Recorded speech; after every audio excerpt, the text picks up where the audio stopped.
Est-ce que vous avez l'impression de sortir de certains événements réseau où tout s'est bien passé, vous avez passé une super soirée, et puis il y en a d'autres où vous êtes ennuyé, où vous vous dites « Ah, j'ai l'impression que je n'aurais pas fait une bonne impression », voire même parfois on se dit « Ah, j'aurais dû dire ça ». Et en fait, souvent, ce qui nous manque, eh bien, c'est d'avoir de la régularité dans ce que l'on fait.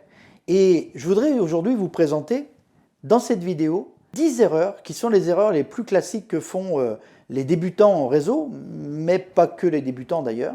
Et vous allez voir que ces erreurs, en fait, sont assez simples à corriger à partir du moment déjà où on les connaît. Je suis Jean-Christian Rivet, j'anime et je développe des réseaux depuis plus de 30 ans. Et sur cette chaîne Jouer Collectif, je vous apporte des conseils et des stratégies pour vous-même développer vos réseaux, à la fois numériques, les réseaux sociaux, mais aussi vos réseaux professionnels, les réseaux qu'on appelle naturels, les réseaux physiques. Et si vous suivez cette chaîne, vous allez découvrir que votre réseau est bien plus puissant que ce que vous n'imaginez. La première erreur classique que fait un réseauteur, en particulier un nouveau réseauteur, eh bien, c'est de sortir tout seul. Alors que finalement, si on sort à deux, quand on va arriver, on va pouvoir partager les relations qu'on a dans ce réseau-là. La deuxième chose, c'est qu'on va pouvoir même se séparer et chacun va pouvoir aller identifier les groupes de discussion ou les personnes avec lesquelles ça va avoir du sens de passer du temps. Et quand on est seul, on a tendance à être un petit peu pris dans un tourbillon un petit peu de nouvelles personnes, alors qu'à deux, on va pouvoir avoir un ancrage beaucoup plus fort. La deuxième erreur classique, et qui est la suite de ce que je viens de vous dire, c'est de sortir à deux et de rester avec son binôme.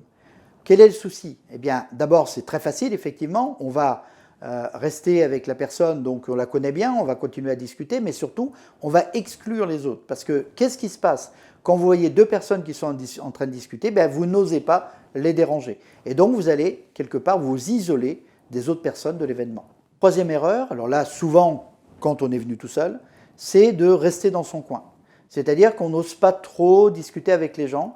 Et donc, on est un petit peu dans son coin, en retrait, on écoute les discussions qu'il peut y avoir autour de nous, mais finalement, on ne participe pas, on n'ose pas plonger dans le bain.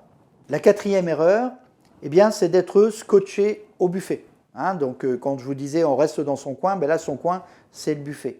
Et donc, non seulement on est isolé, mais en plus, on tourne le dos à la salle, la plupart du temps, on tourne le dos aux autres personnes parce qu'on est face au buffet. Alors, si vous êtes vraiment dans cet état d'esprit-là et que vous n'osez pas trop rencontrer les gens, au moins, essayez de discuter avec les personnes qui elles-mêmes se rendent au buffet, parce que vous verrez qu'il y a d'autres personnes comme vous qui sont un petit peu dans leur coin et qui se réfugient au buffet. Donc là, ça va vous permettre comme ça de nouer ces premières relations. La cinquième erreur, c'est ce que j'appelle le pot de colle. C'est-à-dire que vous devenez un pot de colle. C'est-à-dire que vous avez tellement du mal à discuter avec les gens que dès qu'il y a une personne qui vient vous adresser la parole, eh bien vous ne le lâchez plus. Et là, à un moment donné, vous voyez que vous êtes en train de lui parler et que ses yeux sont en train de partir un peu et vous vous apercevez qu'il est en train de chercher un prétexte pour vous laisser. Donc, si vous vous apercevez que vous êtes un pot de colle, une petite phrase très simple. Oh, écoutez, je ne vais pas monopoliser votre temps, je suppose que vous avez d'autres personnes à voir. Ou la variante, c'est, écoutez, ça m'a fait vraiment plaisir de parler avec vous.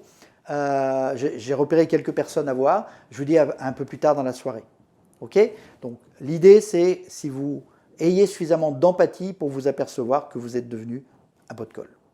La sixième erreur, eh bien, c'est vous-même de vous laisser scotcher par un pot de colle parce que vous êtes quelqu'un de sympa et donc la personne, elle n'osait pas discuter et d'un seul coup, avec vous, elle se sent très bien.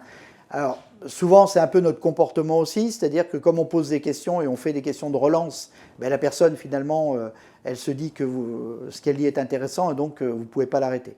Donc là, j'ai fait allusion tout à l'heure, c'est dites-lui, écoutez, j'ai d'autres personnes à voir, mais on se dit à tout à l'heure. Donc ça, c'est dans le cas où, finalement, c'est un peu stérile, cette discussion. Maintenant, si ce pot de colle est très intéressant et que, en fait, c'est quelque chose qui est très riche, la conversation est très riche, moi je vous recommande de dire à la personne, écoutez, on pourra continuer tout à l'heure cette conversation parce que moi j'adore ce qu'on est en train de se dire, mais peut-être qu'on pourrait se voir pour en parler en tête-à-tête, est-ce que j'ai quelques créneaux là, on pourrait prendre un café dans quelques jours ou déjeuner ensemble, c'est-à-dire que là c'est l'occasion de rebondir sur un rendez-vous si vraiment effectivement vous apercevez qu'il y a du potentiel. La septième erreur, qui alors là est extrêmement courante, et c'est un piège dans lequel on tombe tous au moins une fois, c'est le fait d'être négatif, le fait d'être critique. Et effectivement, c'est très facile de parler de choses négatives comme le prix de l'essence, la bourse, la flambée des prix, les problèmes qu'il peut y avoir avec le gouvernement, les taxes, etc., etc. Donc si vous êtes dans un réseau d'entrepreneurs, dans une soirée entrepreneur, vous lancez les gens sur les charges par exemple, et là vous êtes sûr que c'est parti. Faites attention à ça parce que vous devez être une personne qui est perçue comme une personne positive, comme une personne enthousiaste, comme une personne qui amène de la valeur ajoutée. Donc faites attention à ça, quitte même d'ailleurs à prendre à contre-pied des gens négatifs ou à changer de groupe de discussion si à un moment donné vous apercevez que c'est en train de tourner en rond au niveau du négatif.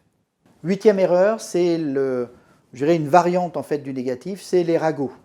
Alors là, vous commencez à entendre des gens qui parlent d'autres gens, alors ça peut être des politiques locaux ou des gens comme ça, ou qui parlent d'autres entreprises. Alors ça, c'est un piège qui peut être très très grave parce que vous ne savez jamais qui est en train d'écouter. Ça, c'est la première chose. Vous savez, c'est l'histoire du stagiaire qui arrive dans l'entreprise et il y a un collaborateur qui dit « Oh là là, tu sais, il faudra te méfier du patron parce que ce n'est pas quelqu'un de très honnête. » Et le stagiaire, en fait, vous découvrez après que c'est le fils du patron. Hein. Donc, on arrive dans ce genre de situation parfois. La deuxième raison pour laquelle il ne faut pas surtout rentrer dans les ragots, c'est que vous passez pour la personne qui critique toujours les autres quand ils ont le dos tourné. Et donc, dans l'esprit des gens, à partir du moment où ils vont avoir, eux, le dos tourné, ils pensent que vous allez dire du mal d'eux. Donc, faites très attention à ça. Vous ne voulez pas du tout être cette personne-là. Neuvième erreur, très classique, c'est trop parler. Se noyer dans ses paroles, s'écouter parler. On est dans un petit groupe, on est en train de discuter, et là, à un moment donné, les gens réagissent à ce que l'on dit, et puis on en rajoute, et on en rajoute, et on en rajoute. Si les gens, à un moment donné, nous contredisent, on fait preuve, à un moment donné, d'assertivité, puis on essaie de montrer à quel point on est quelqu'un de brillant. Donc ça, c'est une erreur qui est très classique, puisque les donneurs de leçons, à un moment donné, dans les réseaux, on finit par les fuir. Donc faites attention à ça. Quand vous voyez que vous avez pris la parole pendant 2, 3, 4 minutes, rendez la parole et dites à quelqu'un. Et vous, autrement, votre expérience sur ce sujet-là, vous avez vécu ça comment? Ça peut être le confinement, ça peut être peu importe. Et à ce moment-là, la personne va rebondir et vous allez pouvoir lâcher la parole. Et en plus, mieux connaître la personne, puisqu'on connaît mieux les personnes qui s'expriment que les personnes qui écoutent. Et la 10e erreur, c'est le pendant de ce que je viens de vous dire, c'est ne pas assez parler. C'est-à-dire qu'on finit par devenir un champion de l'écoute, on devient un champion de la question, hein, on rebondit sur ce que les gens nous disent. Ah bon, ça fait longtemps que vous faites ça? Ah bon, vous faites ça dans quel contexte? Etc. Et on écoute, et puis on découvre en sortant de la soirée que finalement, on s'est présenté à personne, on n'a parlé à personne, et que finalement, les gens ne savent pas qui on est et ne savent pas ce que l'on fait. Donc faites attention à ça. Il ne faut pas simplement être là pour faire une écoute, on n'est pas un psy des réseaux, on a besoin aussi à un moment donné de s'affirmer un petit peu, et c'est là où quand on est sorti en binôme, ce que j'ai dit tout à l'heure au tout début, quand on est en binôme, on peut se présenter réciproquement et se passer la parole entre personnes qui se connaissent déjà. Un dernier conseil que je pourrais vous donner, une petite astuce, si vous avez la sensation que non seulement vous faites certaines de ces erreurs, mais surtout vous les répétez, que vous avez un petit peu de mal à en sortir, eh bien c'est de sortir régulièrement, d'aller régulièrement dans des événements pour vous entraîner. Le réseautage, c'est comme un sport, on a besoin de s'entraîner. Alors, le bon rythme, c'est de sortir par exemple une fois par semaine. Alors vous allez me dire, ça fait une soirée par semaine, ça fait beaucoup, mais il n'y a pas que des soirées. Vous pouvez aussi aller à un déjeuner d'affaires, vous pouvez aussi aller à un petit déjeuner organisé dans une chambre de commerce, et puis un after work, donc vous voyez que ça peut être quelque chose de très varié. Ce qui est clair, c'est que plus vous vous entraînerez, plus vous serez efficace, plus vous serez rentable dans vos réseaux, et surtout, plus vous y prendrez de plaisir. J'espère que ces quelques conseils et ces quelques erreurs à surmonter vont vous avoir aidé.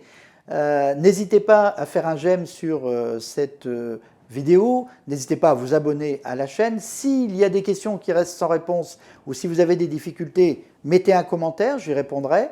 On peut aussi se retrouver dans tous les réseaux comme LinkedIn, Facebook, Instagram, Twitter.